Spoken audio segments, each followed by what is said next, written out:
Rajesh exports stock market scam ఇప్పటికైతే SEBI interim order ఇచ్చింది కనుక మీకు బిజినెస్ సర్కిల్స్ బిజినెస్ డైలీస్ స్కామ్గా అభివర్ణిస్తున్నాయి. అఫ్కోర్స్ రాజేష్ ఎక్స్పోర్ట్స్ డినై చేస్తుంది.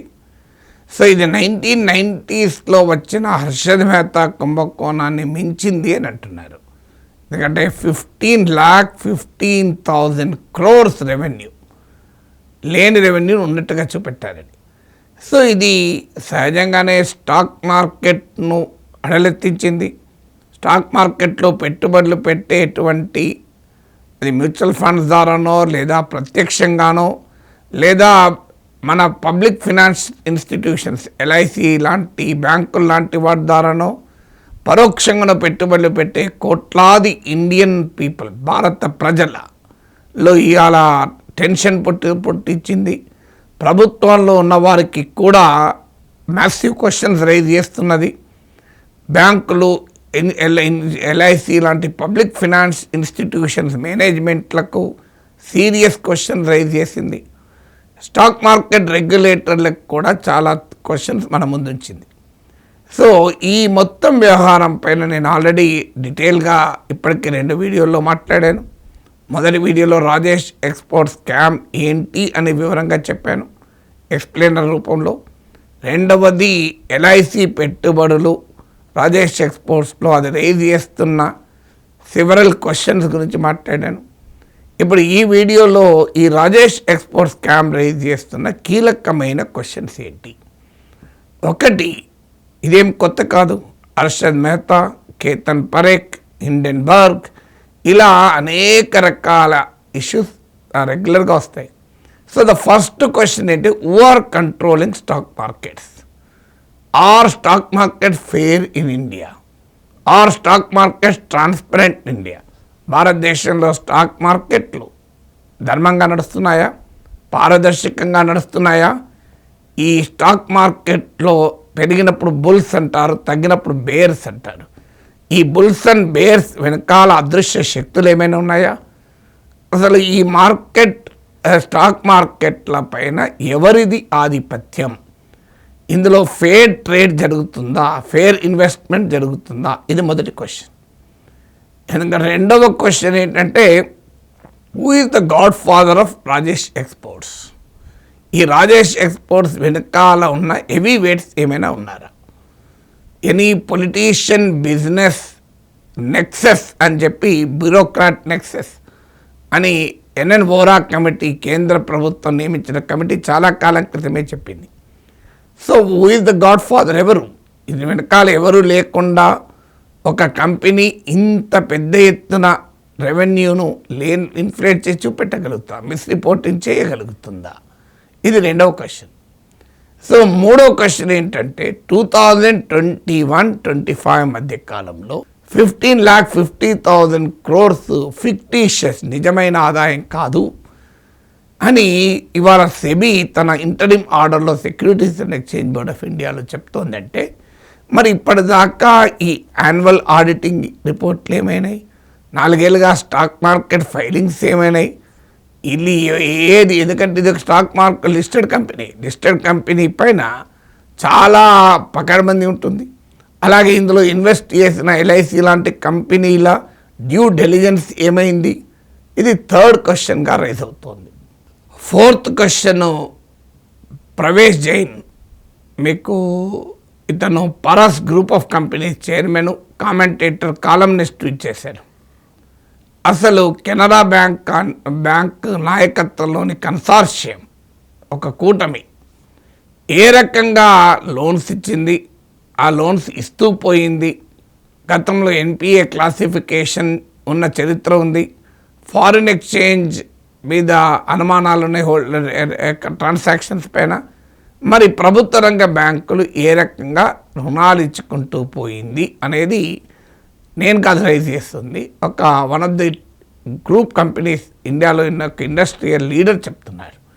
ఇక ఐదవది, మార్చ్ 2024లో ఒక షేర్ హోల్డర్ ఈ కంపెనీపై కంప్లైంట్ చేశాడు. మరి జూన్ 2026 వరకు సెబీ ఇంటరిమ్ ఆర్డర్ ఇవ్వలేదే. మరి ఇంత గ్యాప్ జరిగితే ఎలా? ఎందుకంటే ఇలాంటి విషయాల్లో ఆగమేఘాల మీద పనిచేయాలి. ఎందుకంటే ఒక 1 అవర్ డిలే అయినా కొన్ని వందల కోట్ల ట్రాన్సాక్షన్లు జరుగుతాయి స్టాక్ మార్కెట్లో లిస్టెడ్ కంపెనీ కనుక. 1 డే అయితే ఇంకా ఎక్కువ అవుతుంది. ఎందుకంటే మీకు ఈ ఒక్క ఏడాదిలోనే Rajesh exports company market capitalization 40% పడిపోయింది కదా. అంటే ఈ 1 ఇయర్ కింద 2 ఇయర్స్ కింద ఇప్పుడు మార్చిలో ఇది కంప్లైంట్ వచ్చింది. జూన్ లోపల కనుక సెబీ యాక్షన్ తీసుకొని ఉంటే ఈ లాస్ట్ 2 ఇయర్స్లో ఇన్వెస్ట్ చేసే వాళ్ళు ఇన్వెస్ట్ చేసి ఉండేవాళ్ళు కాదు కదా. ఇప్పుడు ఇది జరిగాక ఇదంతా వచ్చాక ఇప్పుడు ఎవరైనా ఇన్వెస్ట్ చేస్తారా? అంటే గత 2 ఏళ్లలో ఇందులో ఇన్వెస్ట్ చేసి నష్టపోయిన వారికి సెబీ ఇచ్చే సమాధానం ఏంటి? 6th క్వశ్చన్ ఏంటంటే ఈ మొత్తం వ్యవహారంలో ఫిషీగా అంటే అనుమానాస్పదంగా ఉన్నవి ఇది ఒక పబ్లిక్ లిస్టెడ్ కంపెనీ. అంటే ఆ ప్రమోటర్కు ఉన్న కంపెనీ ఓన్ కంపెనీ కాదు, ఇది ప్రొప్రైటర్ల కంపెనీ కాదు. కానీ ప్రమోటర్ రాజేష్ ఎక్స్పోర్ట్స్ కంపెనీ ప్రమోటర్కు అలాగే ఇందులో ఉన్నటువంటి మీకు ఆ పబ్లిక్ లిస్టెడ్ కంపెనీకి ఉన్న మనీ ట్రాన్సాక్షన్స్ మధ్య అనుమానాలు రేకెత్తించింది. అంటే పబ్లిక్ లిస్టెడ్ కంపెనీ డబ్బు ఆ ప్రమోటర్ ప్రైవేట్ అకౌంట్లోకి వెళ్ళాయన్న అనుమానాలు వ్యక్తం చేశాయి. ఇది ఏ మేరకు జరిగింది అనేది ప్రజలకు తెలియాల్సిన అవసరం ఉంది. అంటే క్లియర్గా ప్రమోటర్ మ్యానిపులేట్ చేసి ప్రజలకు షేర్ హోల్డర్లకు ఉండాల్సిన సంపదను ఏమైనా డైవర్ట్ అయిందా అనే క్వశ్చన్ మన ముందుకు వస్తుంది. 7వది, ఇంత జరుగుతున్న క్రెడిట్ రేటింగ్ ఏజెన్సీస్ దీనికి ఈ కంపెనీకి ఫేవరబుల్ రేటింగ్ ఎలా ఇచ్చింది? ఎందుకంటే క్రెడిట్ రేటింగ్ ఏజెన్సీల క్రెడిట్ రేటింగ్ని చూసే కదా ఇన్వెస్ట్ చేసే వాళ్ళు ఇన్వెస్ట్ చేస్తారు. మరి ఆ credit rating agencies independent audit వారి డ్యూ డిలిజెన్స్ ఏమైంది? ఇది భారతదేశంలో ఇక క్రెడిట్ రేటింగ్ ఏజెన్సీలు ఇచ్చే క్రెడిట్ రేటింగ్లో నమ్మాలా నమ్మకూడదా?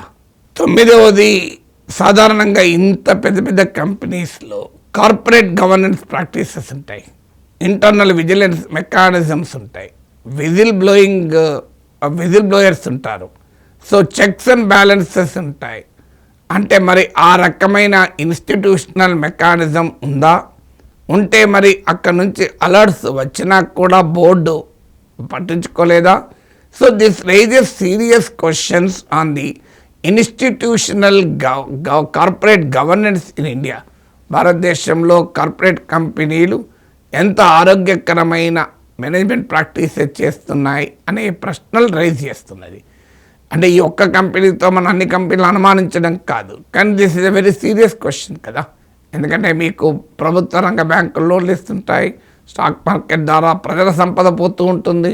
మరి కార్పొరేట్ గవర్నెన్స్ లేకపోతే ఇన్వెస్ట్మెంట్ కాన్ఫిడెన్సే పోతుంది కదా. ఇక 9th ఫ్యాక్టర్ ఏంటంటే LIC. ఇందులో ఈ కంపెనీలో 10.8% వాటా కలిగినటువంటి కంపెనీ పబ్లిక్ సెక్టార్ ఇన్సూరెన్స్. మరి LIC ప్రజల సేవింగ్స్తో ఇన్వెస్ట్ చేస్తుంది కదా. సో మరి ఈ కంపెనీ ఇన్వెస్ట్ చేసేటప్పుడు ఫోరెన్సిక్ ఆడిటింగ్ చేసుకోలేదా, అకౌంటింగ్ చేయలేదా? మరి కంపెనీలో తన ఎక్స్పోజర్ పెంచుతూ పోయినప్పుడు ఇండిపెండెంట్ ఆడిట్ చేయించుకోలేదా, అకౌంట్స్ను పరీక్షించలేదా? మరి అలాంటప్పుడు LIC చేసేటువంటి ఇన్వెస్ట్మెంట్ల ఇంటెగ్రిటీ పైన, ట్రాన్స్పరెన్సీ పైన మీకు వాటి న్యాయంగా కరెక్ట్గా చేస్తున్నాయా అనేటువంటి అనేక ప్రశ్నలు లేవనెత్తుతుంటాయి. 10వది, ఈ రాజేష్ ఎక్స్పోర్ట్స్ కంపెనీ పైన ప్రధాన అభియోగం ఏంటంటే దీనికి ఇతర దేశాల్లో సబ్సిడరీ కంపెనీస్ ఉన్నాయి. సో ఈ సబ్సిడరీ కంపెనీస్తో లావాదేవీల పైన మరి ఒక లిస్టెడ్ కంపెనీ కనుక సెబీ విజిలెన్స్ ఎలా ఉంది? ఇలాంటి అనేక రకాల ఎక్స్పోర్ట్ కంపెనీస్ లిస్ట్ అయి ఉంటాయి. మరి అవి ఇతర దేశాల్లో ఈవెన్ ఇప్పుడు కంపెనీ ఆఫ్రికాలో నేను గోల్డ్ మైనింగ్ చేసినా అని చెప్పుకుంటుంది. మరి చేసినా లేదో తెలియాలి కదా. అంటే తన మార్కెట్ క్యాపిటలైజేషన్ పెంచుకోవటానికి, స్టాక్ మార్కెట్లో తన విలువ పెంచుకోవటానికి లేని యాక్టివిటీస్ ఇతర దేశాల్లో తాము చేసే కార్యకలాపాలపైన సరిగా రిపోర్టింగ్ చేస్తున్నాయా, లేదంటే కేవలం కాకమ్మ కథలు చెప్తున్నాయా? ఈ vigilance mechanism securities and exchange board of India SEBI వద్ద ఉందా? ఇక్కడ దేశంలో ఉన్న కంపెనీలనే ఒక కన్నేసి పెట్టలేని పరిస్థితిలో సెబీ ఉంటే, ఇక మన ఎక్స్పోర్ట్ ఓరియంటెడ్ కంపెనీల ఇంటర్నేషనల్ బిజినెస్ ట్రాన్సాక్షన్స్ పైన సెబీకి ఏదైనా విజిలెన్స్ ఉందా అనే క్వశ్చన్ ముందుకు వస్తుంది. ఈ కంపెనీ గోల్డ్ ట్రేడ్లో భాగమయ్యే కంపెనీ. ఇప్పుడు 11th question, gold exports imports చేస్తున్నటువంటి కంపెనీ. అంటే gold mining, manufacturing, retailing, jewellery trade ఇన్నిట్లో ఉంది. ఈ గోల్డ్ ఎక్స్పోర్ట్ ఇంపోర్ట్ చేసేటప్పుడు ఫారిన్ ఎక్స్చేంజ్ ట్రాన్సాక్షన్స్ ఉంటాయి. ప్రతి ఫారిన్ ఎక్స్చేంజ్ ట్రాన్సాక్షన్స్ పైన చాలా సీరియస్ విజిలెన్స్ ఉంటుంది, సర్వేలెన్స్ ఉంటుంది.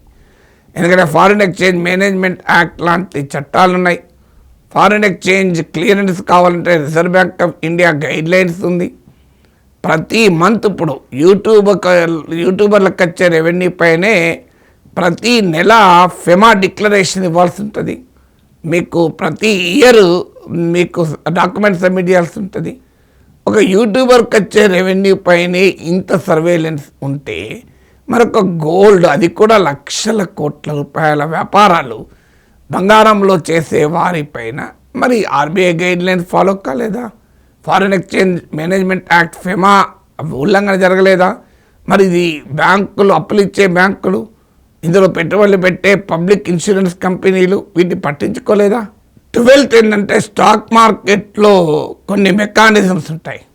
అంటే ఇలాంటి అనుమానాస్పదంగా అడ్డగోలుగా రెవెన్యూలు పెరిగినట్టు చూపెట్టినా, మార్కెట్ క్యాపిటలైజేషన్ భారీగా ఎరోడ్ అవుతున్నా సెబీ పని ఏంటంటే వెంటనే ట్రేడింగ్లు నిలిపివేయడమో, ట్రేడింగ్ పైన ఆంక్షలు పెట్టడమో, సర్క్యూట్ బ్రేకర్స్ అంటారు. ఈ చర్యలు తీసుకొని ఆర్డినరీ రిటైల్ ఇన్వెస్టర్లను ప్రొటెక్ట్ చేయాల్సి ఉంటుంది. ఫారిన్ ఇన్వెస్టర్ల కాన్ఫిడెన్స్ దెబ్బతినకుండా జాగ్రత్త పడాల్సి ఉంటుంది. మరి ఈ రాజేష్ ఎక్స్పోర్ట్స్ కంపెనీ 1 yearలో మార్కెట్ క్యాపిటలైజేషన్ 40% ఎరోడ్ అయింది. 2023 బిగినింగ్తో పోలిస్తే 90% ఎరోడ్ అయింది. 2024 మార్చిలోనే షేర్ హోల్డర్ కంప్లైంట్ వెళ్ళింది. మరి ఈ పీరియడ్లో సెబీ ఏ మేరకు ఇన్వెస్టర్లను అలర్ట్ చేసింది? ఇప్పుడు 13వది ఇంత జరిగాక సెబీ ఇంటరిమ్ ఆర్డర్ అనుకోండి. ఇప్పుడు ఈ 15 లక్షల కోట్లకు పైగా రెవెన్యూ మిస్రిపోర్టింగ్ ఏందంటున్నారు. టోటల్ రెవెన్యూలో ఇది 99.8% అంటున్నారు. ఇంత భయంకరంగా లేని రెవెన్యూను ఉన్నట్టుగా చూపెట్టి ఇంత పెద్ద స్టాక్ మార్కెట్ కుంభకోణం ఇది నిజమే అయితే మరి దీనివల్ల నష్టపోయినటువంటి ఇన్వెస్టర్లకు ఏంటి రికవరీ? వారికి ఆ నష్టాన్ని పూర్తి చేయదు ఎవరు? ఎందుకంటే కార్పొరేట్ గవర్నెన్స్ని చూడాల్సింది కేంద్ర ప్రభుత్వం, మినిస్ట్రీ ఆఫ్ కార్పొరేట్ అఫైర్స్. దీన్ని చూడాల్సింది స్టాక్ మార్కెట్ రెగ్యులేటర్ సెబీ. మరి వారి తప్పులకు సామాన్య ఇన్వెస్టర్లు ఎందుకు బలి కావాలి?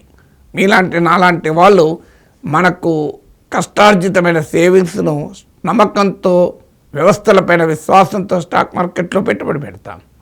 ఇప్పుడు దీనివల్ల మనం నష్టపోతే మనకు రికవరీ ఏంటి? మన డబ్బులతో నడిచే బ్యాంకులు అప్పులు ఇస్తూ ఉంటాయి, మన డబ్బులతో నడిచే ఇన్సూరెన్స్ కంపెనీలు ఇన్వెస్ట్ చేస్తూ ఉంటాయి. మరి వాళ్లకు ఈ నష్టాన్ని రికవరీ చేసుకోకపోతే అది ఖచ్చితంగా అది మన నష్టమే. సో మనకు ఏ రకంగా నష్టపరిహారం ఉంటుంది? ఇలా కార్పొరేట్ మోసాలకు సగటు భారతీయుడు బలి కావాల్సిందేనా? భారతీయ కార్పొరేట్ రంగం ఎంత హెల్తీ ప్రాక్టీసెస్ అనుసరిస్తోంది?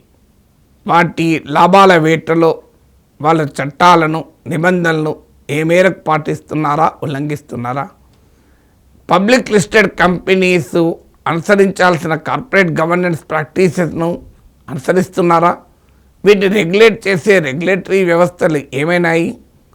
మరి వీటికి అప్పులు ఇచ్చేటువంటి బ్యాంకులపై నుండి ఆర్బీఐ గైడ్లైన్స్ ఏమైనాయి?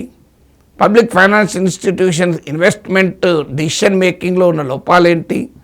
సో ఒక larger institutional and corporate governance క్వశ్చన్స్ని ఇది రైజ్ చేస్తుంది. ఇది 14th. 15th ఇక షరా మామూలే అంటూ ఇలాగే కుంభకోణాలు జరుగుతూ ఉండాలా? మనం నేర్చుకోమా? హర్షద్ మెహతా తర్వాత నేర్చుకోమా? కేతన్ పరేఖ్ తర్వాత నేర్చుకోమా? హిండెన్బర్గ్లనైతే నేర్చుకునేదే లేదు, కొట్టేశాం కదా నిజమే కాదని. ఇప్పుడు మళ్ళీ ఇది కూడా నిజమే కాదని తేల్చేస్తారా? లేకుంటే నిజమైతే ఎవరిని శిక్షిస్తారు? వీరి వెనకాలన్న అదృశ్య శక్తుల్ని శిక్షిస్తారా లేదా? ఆఖరికి ఎగ్జిట్ పోల్స్లో కూడా మీరు పెద్ద ఎత్తున గందరగోళం జరిగి స్టాక్ మార్కెట్ మ్యానిపులేషన్స్ కోసం ఎగ్జిట్ పోల్స్ను మ్యానిపులేట్ చేశారని పెద్ద ఎత్తున ప్రతిపక్షాలు ఆరోపించాయి. మరి ఇలాంటివి ఇక ముందు భవిష్యత్తులోనైనా జరిగేవన్న గ్యారంటీ ఎవరైనా ఇవ్వగలుగుతారా?